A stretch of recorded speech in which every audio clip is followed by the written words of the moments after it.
Hello students, I welcome you all for our today's digital class of Standard 9th Science and Technology Part 1. In this lesson, in the last video, we have studied about laws of motion, distance and displacement, acceleration and Newton's law of motion and related 3 equations. Now in today's video, we will study about Newton's first law of motion, inertia, Newton's second law of motion, Newton's third law of motion, momentum and law of conservation of momentum. Now look at the pictures given here. The first is a stationary table. In the second one, a man is pushing the table. There is a book in the hand of a person. A man is picking up the table, fruits are falling down from a tree and a fan is moving. A static object does not move without the application of the force. To move a table, you require some force. Similarly, the force which is sufficient to lift a book from a table is not sufficient to lift the table. Fruits on a tree fall down when its branches are shaken, and an electric fan keeps on rotating for some time even after it is switched off. Now if we look at these reasons, we realize that objects, they have some inertia. We have learned in our previous classes what is inertia. So Newton's first law of motion describes this very property, and therefore it is also called as law of inertia. All the instances of inertia are examples of Newton's first law of motion. Fill in a glass with sand, keep a piece of a cardboard on it, keep a 5 rupee coin on the cardboard. Now strike the cardboard using your fingers. Now observe what happens. Also students, you must have played the tug of war. So as long as the forces applied by both sides are equal, that is balanced, the center of the rope is static. Means even if when you are going to play when you all have played the tug of war, you must have seen that when the forces are applied from both the sides, the rope remains static. It is not going to move. On the other hand, when the applied forces, they become unequal, that is unbalanced. So when the net force gets applied in the direction of the greater force and the center of the rope shifts in that direction, means whichever team is going to pull it hard, the center of the rope shifts to the team who is pulling very hard. So here we get the Newton's first law of motion. The Newton's first law of motion states that an object continues to remain at rest or in a state of uniform motion along a straight line unless an external unbalanced force acts on it. Means till any external unbalanced force is not acting on any object, the object is not going to move on its own. So it remains in that static position till an external unbalanced force is applied to it. Now when an object is at rest or uniform motion along a straight line, it does not mean that no force is acting on it. There are a number of forces acting on it, but they all get cancelled so that the net force is 0. Newton's first law explains the phenomena of inertia. That is, inertia is the inability of an object to change its state of motion on its own. Ask your friend to drop one plastic and one rubber ball from the same height. You catch the balls. Which ball was easier to catch? Yes, the plastic one or the rubber one? Think. Now ask your friend to throw a ball towards you at a slow speed. Try to catch it. And now ask your friend to throw the same ball at a high speed towards it. Try to catch it. Which ball you could catch with greater ease? Which ball? Okay, think and then let me know the answer. This game you all must have played, striking the marble with a small marble with a big marble. So This example teaches you what is momentum. The effect of one object striking another object depends on the mass of the former object and its velocity. Means if there is a small marble and if you are hitting it with the big marble, then the effect of one object striking the another object depends on the masses of both the objects. This means that the effect of force depends on a property related both to mass and the velocity of the striking object. This property was termed as Newton momentum by Newton. So this property is called as momentum. Momentum has magnitude as well as direction. So students, momentum is which quantity? Yes, momentum is a vector quantity. Its direction is same as that as velocity. The unit of momentum is kg meter per second, while in CG system it is gram centimeter per second. If an unbalanced force applied on an object causes a change in the velocity of the object, then there is a cause in the change of the momentum. The force is necessary to cause a change in the momentum depends upon the rate of change of momentum. So, momentum is what? Momentum is nothing but the product of mass and velocity. So, we have studied about a new concept of momentum, and this concept is going to take us to the Newton's second law of motion. So, momentum is the product of mass and velocity. If P is the momentum, then P is equal to m multiplied by v. That is, momentum is equal to mass multiplied by velocity. So here Newton's second law states that the rate of change of momentum is proportional to the applied force and the change of momentum occurs in the direction of the force. Now suppose you take an object which is having mass m and the initial velocity u. Now suppose if a force applied in the direction of its velocity for t time, then its velocity becomes v. So here our initial velocity is u, final velocity is v. The initial moment of an object mu and its final momentum after t is mv. So we get the equation as a formula: rate of change of momentum is equal to change in momentum upon time t. The rate of change of momentum is equal to mv minus mu upon t, that is equal to m is taken as common, v minus u upon t. Now we all have studied that v minus u upon t is a, acceleration. V minus u upon t is acceleration. So we get a formula for the rate of change of momentum, that is equal to ma.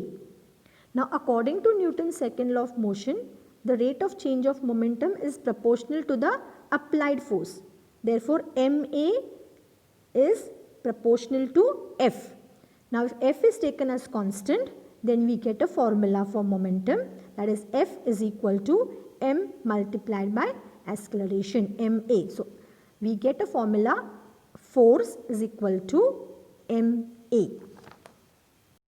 So remember, the rate of change of momentum is proportional to the applied force and the change of momentum occurs in the direction of the force. Now consider two objects having masses which are initially at rest. Consider two objects, any two objects which are at rest. The initial momentum for both is going to be 0. Now suppose a force F acts on time t on both the objects. The lighter object is moving faster and the heavier object is not going to move very fast. However, from the above formula, we know that the rate of change of momentum F in both the object is same, as the total change in their momentum will also be F multiplied by t. If the same force is applied on different objects, the change in momentum is the same. SI system, the unit of force is Newton. In the SI system, the unit of force is Newton. And in the CGS system, it is dyne. In my last video also, I told you the same thing, children. Whatever is written in the pink, orange, green, yellow boxes, you have to learn it by heart because it is going to help you in the next standards. And these are the important key points from the lesson. Now, why there is a thick bed of sand for a high jumper to fall on after his jump? Now, you all must have seen that when in the high jump, when the jumper is running, when he jumps from the top, he jumps in the sand. Okay. Now, take a plastic boat and make a hole at its rear end. Inflate a balloon and fix it on the hole in the boat. Release the boat in the water. What do you see, children? Yes, as the balloon's air is escaping, the boat starts moving in the, in the front. The boat starts moving when slowly and steadily the air from the balloon comes out. We have learnt about force and its effect of an object through Newton's first and the second law. However, nature, force cannot act alone. There has to be a certain force. There has to be a paired force. Forces are always applied in pairs. When one object applies a force on the other object, the latter object also simultaneously applies the force on the former object. Now, this idea was expressed by Newton's third law of motion. It is called the action and the reaction force. Now, in the picture also you can see the rocket. When the rocket is going on top, it is exerting some pressure down also. And some pressure is given on top so that it goes top in the sky. So, every action force has an equal and opposite reaction force which acts simultaneously. This is Newton's third law of motion. See, in the given examples, you can see that when the fire is given out of the cannon, what happens? Yes, the cannon goes behind. So, a force is applied and the reaction is what? That the cannon is going at the back. So, action and reaction. Every action force has an equal and opposite reaction force which acts simultaneously. So, important points. Action and reaction force are terms that express the force. These forces act in pairs. One force cannot exist by itself. Action and reaction forces act simultaneously. Action and reaction forces act on different objects. They do not act on the same object and hence cannot cancel each other's effect. Okay. While hitting a ball with a bat, the speed of the bat decreases. You have to think about all these questions, okay, children? The gun recoils, that is moved backward when the bullet is fired. Mechanism of firing of a rocket. All these explains you the Newton's third law of motion. Now, law of conservation of momentum. Suppose take an object having mass m1. Object A has a mass m1 and its initial velocity is u1. It is moving with the initial velocity u1. And object B has mass m2 and the initial velocity u2. Now, according to the formula of momentum, we know that initial momentum is m1 u1 and final momentum is m2 u2. Now, let the force on A be F1. Okay, and F2 will be the force on the second object. Now, according to the Newton's third law of motion, A exerts pressure on B in the opposite direction. This will cause a change in the momentum of B if the velocity after collision is v2. The momentum of B after collision is m2 v2. Now, we know that F2 is equal to minus F1. Now, when you substitute the values of F2, F2 value is, yes, F2 value is M2 V2 and F1 value is M1 A1. F2 value is M2 A2 and F1 value is m1a1. After substituting the values, we get the equation m2v2 plus m1v1 is equal to m1u1 plus m2u2. Means the magnitude of the total final momentum is equal to the magnitude of the total initial momentum. You all have to see in the textbook so that you will understand more in detail. So we get the equation that the magnitude of the total final momentum is equal to the magnitude of the total initial momentum. So here no force is acting on the two objects, then their initial momentum is equal to their final momentum, and this gives us a statement for law of conservation of momentum is when no external forces acts on two interacting objects, their total momentum remains constant. It does not change. When there is no external forces acting on any two interacting object, their total momentum is going to remain the constant. It is not going to change. This is the corollary to the Newton's third law of motion. The momentum is unchanged after the collision. The momentum gets redistributed in the colliding object. The momentum of one of the object decreases while that of the other increases. So, we can also state that when two objects collides, the total momentum before the collision is going to be equal to the total momentum after the collision. Now to understand this principle, let us consider the example of a bullet fired from a gun.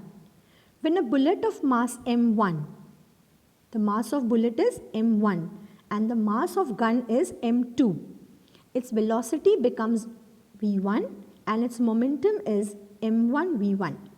Now before firing the bullet, both the gun and the bullet are at rest. So the initial momentum for both is going to be 0. According to the law of conservation of momentum, the final momentum also has to be 0.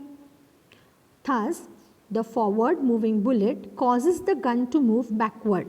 Now when the firing has been done, the bullet goes forward but the gun recoils behind. The backward motion of the gun is called as recoil. The velocity of the recoil v2 is equal to minus m1 upon m2 multiplied by v1. So, as the mass of the gun is much higher than the mass of the bullet, the velocity of the gun is much smaller than the velocity of the bullet. Naturally, because the bullet is heavier than the gun. The gun is heavier than the bullet. Yes. The magnitude of the momentum of the bullet and that of the gun are equal and their directions are opposite.